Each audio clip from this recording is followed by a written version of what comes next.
So by most of the public not being aware of robots and clones, okay, then they are able to get this past you with their athletes. Okay, now it was a time when the NBA and the NFL and MLB and all these sports used to be real people playing the game, but then it got to the point where it became more about money. Even with music, like hip hop was like that. There was a time when rappers would freestyle. They didn't care whether they messed up. They didn't care whether they would freestyle. You know, singers would get on there and actually sing. But then once they Hollywood,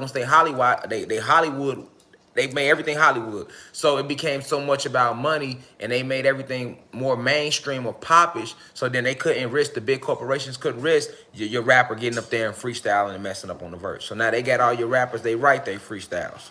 And then they'll tell you it's a freestyle. They can't risk these singers cracking, right? So they make them lip sing, and they have people sing for them, and they just put a face right there.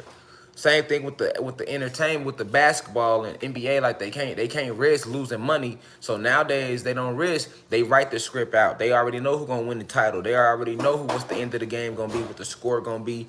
That it's set up like that. You know, it's just like wrestling, because it's all about money, and the big corporations don't want to jeopardize losing no money. So they screenwrite it out.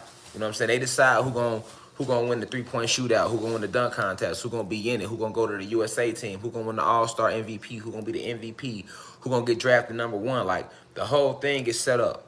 All right, the whole thing's set up. You know, it's because